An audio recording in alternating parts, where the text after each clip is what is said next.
যেহেতু আজকে অনেকেই পেয়েছি, ওই এরা প্রত্যেকটি মানুষ হচ্ছে রাজনৈতিকভাবে গুরুত্বপূর্ণ, কাটাছেঁড়া চলবেই। বিশ্বনাথ রায় হচ্ছে খণ্ডঘোষ থেকে বিলং করে, যে মাটি বটুকেশ্বর দত্তের মাটি, যে মাটি রাসবিহারী ঘোষের মাটি, যেখানে ভগৎ সিং বটুকেশ্বর দত্ত 1929 সালে লর্ড হাজিন্সকে পার্লামেন্ট অ্যাটাক করার পর সেখানে 17 দিন ছিলেন, তো সেখান থেকে বিলং করেন। শিক্ষক মানুষ, তাই সরস্বতী বন্দনা দিয়ে শুরু করি। বিদ্যাতুঞ্চ নৈবতুঞ্চ নৈবতুঞ্চ কদাচন স্বদেশে পূজ্যতে রাজা বিদ্যান সর্বত্র পূজ্যতে। আপনাকে স্বাগত, অভিনন্দন বিশ্ববাবু। নদী পাড়ের মানুষরা বলছে, খণ্ডঘোষের আপামর মানুষ, দলমত নির্বিশেষ, আপনার দলের সিপিএম বলছে না, যে এবারে বিশ্বনাথ রায়কে বিধানসভায় চাই, কি বলবেন? দেখুন, মানুষ তাদের একটা পছন্দের বিষয় থাকে, সেই জায়গা থেকে বলতে পারে। যেহেতু আমি একদম আমাদের রাজনৈতিক পরিবারেরই সন্তান, আমার পরিবার একসময় জাতীয় কংগ্রেস করতেন, তারপরে তৃণমূল কংগ্রেস জন্ম হওয়ার পর থেকে একদম আমাদের পরিবার তৃণমূল কংগ্রেস হিসেবেই আমরা একদম এলাকায় পরিচিত এবং কাজও করি। এবং আমার পরিবার একটা এমন সময় ছিল যখন খণ্ডঘোষ এলাকায় গ্রাম পঞ্চায়েত নির্বাচন হতো।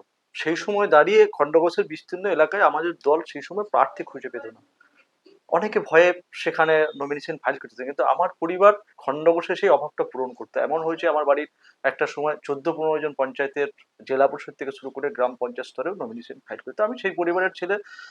জাতীয়তাবাদী রাজনীতি আমার নেশায়। তারপর শিক্ষকতার পেশায় আসার পর শিক্ষক সংগঠন রাজনীতি করতে গিয়ে দূরে রাজনীতির সঙ্গে যুক্ত হয়ে সারা বিস্তীর্ণ এলাকায় খণ্ডঘোষের মানুষের আপামর মানুষ, আপনি একদম সমস্ত রাজনৈতিক দলের মানুষকে যদি চান, যারা যখন আমার কাছে এসছে জনপ্রতিনিধি হিসেবে 2013 সাল থেকে গ্রাম পঞ্চায়েত, তারপরে একদম 18 সাল থেকে দুবারে জেলা পরিষদে মানুষ যখন আসে, মানুষের বিভিন্ন কাজের সহযোগী হিসেবে বিভিন্ন সরকারি অফিসের সাথে কথা বলে তাদের সমস্যা দূর করে দিয়ে আমাদের সরকারের যে সমস্ত প্রকল্প বা কর্মকাণ্ড যেগুলো আছে সেগুলো মানুষের কাছে পৌঁছে দেওয়া এলাকার সার্বিক উন্নয়নের ক্ষেত্রে একটা গুরুত্বপূর্ণ ভূমিকা পালন করে থাকে। সেই জায়গা থেকে হয়তো এলাকার মানুষের মনে হয়েছে যদি আমাকে আগামী দিনে কোনো রকম কোনো আরো বড় জায়গায় পাওয়া যায়, তাহলে বোধহয় এলাকার ডেভেলপমেন্ট এবার এলাকার মানুষের জনপ্রতিনিধিদেরকে কাছে পাওয়ার ক্ষেত্রে, জনপ্রতিনিধিদের সাথে কথা বলার ক্ষেত্রে হয়তো বোধহয় আমাদের মতো মানুষকে বেশি খোঁজেন এলাকার মানুষ। সেই জায়গায় দাঁড়িয়ে হয়তো এলাকার মানুষ হয়তো তাদের মনে হতে পারে। কিন্তু আমি মনে করি দল যেখানে যখন যেভাবে আমাকে নিয়োজিত করবেন, এখন যেমন কর্মাধ্যক্ষ হিসেবে আমি কাজ করছি, যখন যেখানে দল নিয়োজিত করবেন সেখানে মানুষের স্বার্থে, সরকারের স্বার্থে, আমার দলীয় কর্মীদের স্বার্থে এবং সর্বোপরি এলাকার মানুষের স্বার্থে যে ভূমিকা দল প্রদান করবে, ভূমিকা গ্রহণের জন্য অনুরোধ করবে, আমি সেই কাজ করার চেষ্টা করবো আমার মতো করে। তার মানে মনের বাসনা থাকতে পারে, আছে। আপনি ওপেনই বলেছেন, আমি বলিনি। একদম আমি যেহেতু শুরুই করেছিলাম বটুকেশ্বর দত্ত, শুরুই করলাম ভগৎ সিং, শুরুই করলাম রাসবিহারী ঘোষ, সেখান থেকে আমি বিলং করেন, আমি সরস্বতী বন্দনা দিয়ে শুরু করলাম। একদম একদম তো দামোদর পাড়ের মানুষরা একটু আন্তরিক হয়, একদম আর আপনি খুব সুচারু এবং নিপাট হচ্ছে রাজনীতিবিদ, এবং আপনি খুব গুলিয়ে দেন, মানে আপনি খুব ভালো বক্তা। গুলিয়ে দেন মানে যে আপনি এমন গোলাবেন, অনেকেরই অসুবিধা হয়ে যায় খুব। না, অসুবিধা মানে হওয়ার তো বলে যে কথা নয়। আমার তো একজন রাজনীতিবিদ কর্মী হিসেবে হ্যাঁ, সেটা আমার দলের প্রতি দায়বদ্ধতা আছে, মানে মানুষের আপনি কাছে ছুপা রুস্তম, অ্যাকচুয়ালি দায়বদ্ধতা আছে। একদম। আসলে আপনি ছুপা রুস্তম। ছুপা সেই রুস্তম কেন সুপারস্তম বলছেন? কথাটা অনেকে ভালো, বলতেন। খুব ভালো শব্দ। ছুপা রুস্তম মানে যে আমি চুপচাপ থাকবো কিন্তু খেলা খেলবো, ঠিক আমি এই বলছি। বিষয়ে একটা কথা বলি আপনাকে, বল। কিন্তু 2011 সালে বাংলার পরিবর্তন হলেও কিন্তু আমাদের খণ্ডঘোষের পরিবর্তন হয়নি। এই 2011 সালে কিন্তু আমিও যন্ত্রণায় ছটফট করতাম যে সারা বাংলা জুড়ে পরিবর্তন, বাংলা আমার সরকার প্রতিষ্ঠিত হলো, যে মমতা বন্দ্যোপাধ্যায়কে মুখ্যমন্ত্রী হিসেবে স্বপ্ন দেখেছিলাম, মুখ্যমন্ত্রী 2011 সালে মুখ্যমন্ত্রী হলেন, কিন্তু 2011 সালে আমাদের খণ্ডঘোষের সেই লাল পতাকা, লাল চক্ষু 16 সাল পর্যন্ত আমাদেরকে হজম করতে হলো। 13 সাল পর্যন্ত গ্রাম পঞ্চায়েতেও মানুষকে সেই লাল চক্ষুর সন্ত্রাসের কবলে পড়তে হচ্ছিল।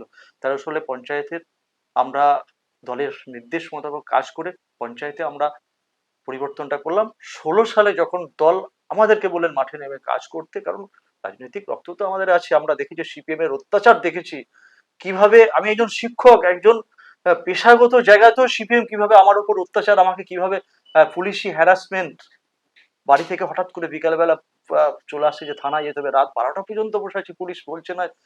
জিজ্ঞাসা করছি কেন ডাকা হয়েছে বলুন, কি জন্য? আমি একজন শিক্ষক, হতে পারে আমি একটা অন্য রাজনৈতিক ঘরানার ছিলেন, কোনো পুলিশের কাছে সদুত্তর ছিল না। সেই অত্যাচার দাঁড়িয়ে 16 সালে নতুন করে জেদ চেপেছিল যে না, যেটা 2011 সালে আমাদের যারা তৎকালীন সময়ে যারা ছিলেন তারা চেষ্টা করে হতে পারেননি, কিন্তু আমরা উদ্যোগ নিয়ে 16 সালে সেই বৃত্তটা সম্পন্ন করেছিলাম। সেই জায়গায় দাঁড়িয়ে মানুষের মনে হতে পারে আমরা বোধহয় দলের যেটা কাজ, সরকারের যেটা কাজ সেটা হয়তো সঠিকভাবে রূপায়ণ করছি। সেই জায়গা থেকে হয়তো আপনার যেটা বলছেন মানুষ চাইলেও চাইতে পারে। আপনি আমাকে প্রশ্নটা দিলেন, ভালোই দিলেন, খারাপ দিলেন না। 2011 সালে বামপন্থীরা জিতেছিল ওখানে, কিন্তু পরবর্তীকালে আপনারা তৃণমূলেই তাদের নিয়ে নিয়ে যান, তাকেই নিয়ে যান। 11, 16, 21 মাস্টারমশাই, আপনার অনেক প্রশ্ন থেকে যায়, আপনারও অনেক উত্তর আছে, সম্ভব না বলা।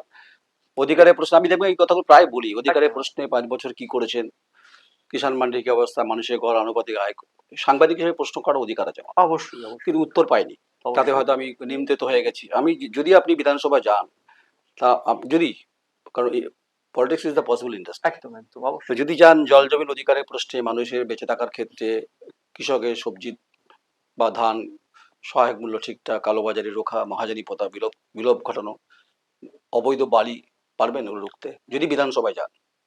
অবশ্যই করতে হবে, মানুষের স্বার্থে করতে হবে, আমার সরকারের স্বার্থে করতে হবে। এবং এলাকার যে শান্তির পরিবেশ, যে স্বাধীনতার জন্য ভগৎ সিং এসেছিলেন খণ্ডঘোষের মাটিতে, বটুকেশ্বর বিপ্লবী বটুকেশ্বর দত্তর মাটিতে, যে স্বাধীনতার জন্য রাজবেদী ঘোষের মতো মানুষরা খণ্ডঘোষের মাটি থেকে তারা লড়াই করেছিলেন, যে স্বাধীনতার জন্য আন্দোলন ক্ষুদিরাম বসু থেকে শুরু করে নেতাজি সুভাষচন্দ্র বোস, বাঙালির কাতারে কাতারে মানুষ যারা আত্মবলিদান দিয়েছিলেন, যারা আত্মত্যাগ করেছিলেন, নিজেদের সঞ্চয় স্বাধীনতার জন্য বিলিয়ে দিয়েছিলেন। তো আমি সেই খণ্ডঘোষ এলাকার মানুষ হিসেবে আমিও তো চাইবো যে স্বাধীনতার মানেটা কি, এবং বর্তমানে আমাদের দল সরকারের থেকে মানুষের যে নিডস গুলো আছে সেই নিডস গুলো অবশ্যই আমাদেরকে দেখে নিয়ে অবশ্যই তাদের সেই নিডসটাকে পূরণ করা উচিত। এবং সেই নিডস পূরণ করতে গিয়ে তাদের হয়তো কোনো কোনো যে কর্মকাণ্ডের আপনি কথা বলেন, যেগুলো হয়তো তাদের সমাজ জীবনে তাদের চলার পর তাদের কাছে অসুবিধা সৃষ্টি করছে, অবশ্যই সেই অসুবিধা দূর করার জন্য সরকারি সিস্টেমে যে কাজ করার বিষয় সেটা অবশ্যই আমার দেখার মধ্যে যেটা থাকবে সেটা অবশ্যই দেখবো। আর যেটা বলেন যে খণ্ডঘোষের তো আমাদের এলাকা একটা কৃষি প্রধান এলাকা, সেখানে তো একদম সুগন্ধি ধানের বিস্তৃত এলাকা, সেখান থেকে আজকে মোমো করে গন্ধে। একদম করে। এবং আমাদের বর্তমান সরকারের মাননীয় মুখ্যমন্ত্রীর এই কৃষক বন্ধু প্রকল্প থেকে শুরু করে কৃষি জনধন থেকে শুরু করে আজকে খণ্ডঘোষের কৃষিরা কিন্তু একদম তারা স্বয়ং সম্পূর্ণ, তাদের আয় কিন্তু আজকে যেটা আমাদের সরকারি রিপোর্টে 3 গুণ বলছে, আমরা দেখতে পাচ্ছি খণ্ডঘোষের আয়, কৃষকদের আয় কিন্তু আজকে 3 গুণের অধিক।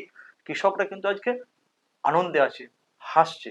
আর বাকি যেগুলো সমস্যার কথা হলো এটা কিন্তু সার্বিক সমস্যা, সেখানে আমরা জনপ্রতিনিধিরা চাইলেও সেটা সিস্টেম বদল করতে পারি না, অনেক সময় সরকারও চেষ্টা করেন বদল করতে না, কিন্তু সেখানে এলাকার মানুষকে সজাগ সচেতন। অবাক ব্যাপার, যে মানুষ আপনার কাছে বলছেন যে এই সিস্টেমটা আমাদের কাছে অসুবিধা হচ্ছে, আপনারা আমাদেরকে জানাচ্ছেন, যখন আমরা দেখতে পাচ্ছি সেই সিস্টেমের বদলানোর জন্য যখন আমরা কোনো পদক্ষেপ নিচ্ছি, দেখা যাচ্ছে যে মানুষ আপনাকে কমপ্লেন করেছে সেই মানুষ আবার তার স্বার্থের জন্য সেখানে জড়িয়ে আছে।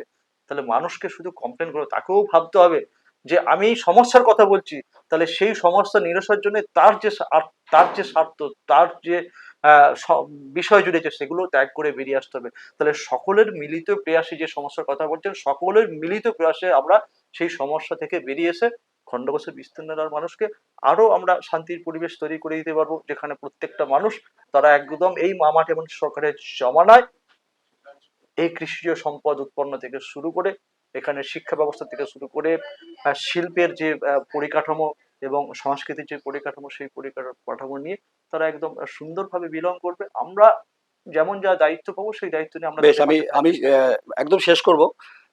যে উমাং নিয়ে আপনারা এসেছিলেন, মানে 11 সালে, 16 সালে, 21 সালে, আপনার বিধানসভায় বলছি, একদম। সেই উমাং আশা কোথাও যেন মনে হচ্ছে না বাঁকা পথে চলে গেল, ব্যক্তি স্বার্থ, আমি বলছি পলিটিক্যাল পার্সোনাল ইন্টারেস্টে চলে গেল, কিন্তু মানুষের অধিকারের দেখুন, এই প্রশ্নে বিষয়ে আমি কোনো কথা বলতে চাই না। এটা যে প্রশ্নটা আপনি মানুষ তুলছেন, করছে। যদি কেউ করে থাকে, মানুষ হুম। আসলে দেখুন, যেমন আপনারা সমাজের চতুর্থ স্তম্ভ হিসেবে আপনারা কাজ করছেন, আর অপরদিকে এই রাজনৈতিক পরিমণ্ডলের সব থেকে হচ্ছে আপনারা যেমন চতুর্থ স্তম্ভ বলছেন, আমরা বোধহয় আমাদেরকে যারা, যখন কোনো রাজনৈতিক সরকার চলে, কোনো বা একটা নির্বাচিত সরকার চলে, জনপ্রতিনিধি কাজ করেন, তারা কতটা কি করছেন, তাদের কোথাও কোনো ফাঁকফোকর আছে কিনা, তাদের সমস্ত বিষয়টা কিন্তু সব থেকে, যেমন সংবাদ মাধ্যমে আপনারা অবলোকন করেন, এলাকার মানুষ কিন্তু তারা তাদেরকে বেশি জাজমেন্ট বেশ, করেন। তাদের যদি কোথাও কোথাও মনে হয় তারা বলতে পারেন সেটা তাদের ব্যক্তিগত বিষয়। এই বিষয়ে আমি কিন্তু ব্যক্তিগতভাবে খুব কোনো কথা বুদ্ধিমান, বলতে চাই খুব না। বুদ্ধিমান মাস্টারমশাই। আমি তো জানি ওকে। আপনার সঙ্গে তো অনেকদিন পর আমার সাক্ষাৎকার হলো। হ্যাঁ, একদম সম্পর্ক অবশ্যই, ভালো হবে। আমার অবশ্যই। আপনার সম্পর্ক ভালো তো? একদম, একদমই একদম। মানে অবশ্যই। আপনি ঠিকঠাক। একবার বোধহয় এসেছিলেন স্বাস্থ্য ব্যবস্থা নিয়ে কথা ইয়েস। বলতে। আমি কিন্তু স্ট্রিক্টলি আজকে জেলার স্বাস্থ্য ব্যবস্থা সেই জায়গায় দাঁড়িয়ে কাজ করছি। সেদিনও আপনাকে বলেছিলাম। আজও কিন্তু জেলার যদিও আর্চিকর কাণ্ড আমাদের স্বাস্থ্য ব্যবস্থাকে এই মুহূর্তে একটা অন্য পথে চালিত করে দিয়েছে। সরকারকে যারা দোষারোপ করছেন আমরা বলব যারা আর্চিকর কাণ্ড নিয়ে রাস্তায় বেশি নেমেছে এখনো তারা সরকারের বদনাম করার জন্য, সরকারের স্বাস্থ্য ব্যবস্থাকে কালিমালিপ্ত করার জন্য তারা অন্য খেলায় মেতে আছেন। আপনাদের মাধ্যমে বলছি তারা যত কালিমা লিপ্ত করার জন্য মেতে থাকুন।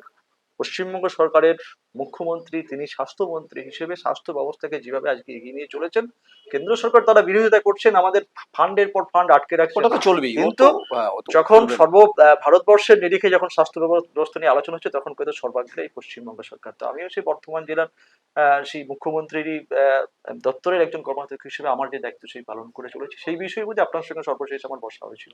আপনার সঙ্গে আমার কথা হবে, আপনার সঙ্গে আমার দেখা হবে। যদি পসিবল, বলেছিলাম যে বলেই দিয়েছি, politics is the possible industry.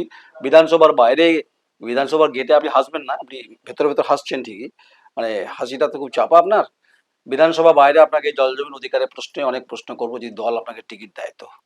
আর আপনি বলছেন দল শেষ কথা। দেখ, আহ অনেকদিন পর দেখা হলো। আমি খুব সম্মান করি ওনাকে। আমি খুব সামান্য একজন সাংবাদিক, আমার ভিউজ কম অনেকে বলে। না, আমি অধিকারের প্রশ্নে লড়াই করবো। আগামীকাল শুনেছি ওখানে শাসকের বিরুদ্ধে লড়াই হবে বামপন্থীদের, সেখানে আমি থাকবো না। এটা আমার কাজই এটা। সেটা মাস্টারমশাই খুব ভালো করে জানেন, বিশ্বনাথবাবু জানে। আমি খুব সম্মান করি ওনাকে। আর উনি আমাকে সম্মান করেন। সম্মানটাই গুরুত্বপূর্ণ। আর বাকি বিধানসভা দক্ষিণ গেটে দাঁড়িয়ে প্রেস কনফারেন্স করবে কিনা, নয়ন রায়ের মুখোমুখি হবে কিনা, সময়, পরিবেশ, পরিস্থিতি, সন্ধিক্ষণ বুঝিয়ে দেবে। আর মমতা বন্দ্যোপাধ্যায় মুখ্যমন্ত্রী হিসেবে ঠিকঠাক চয়েস করেন, তাহলে মাস্টারমশাইয়ের মতো মানুষকে পেলে রাজনৈতিক কিছুটা শুদ্ধিকরণ হলেও হতে পারে। বক্ত বাতা দেখে, সময় বলে দেবে। আমার চিত্র সাংবাদিক ঐন্দ্রিলা ব্যানার্জি, আমি নয়ন রায়। আপনার পাশে থাকুন। নমস্কার।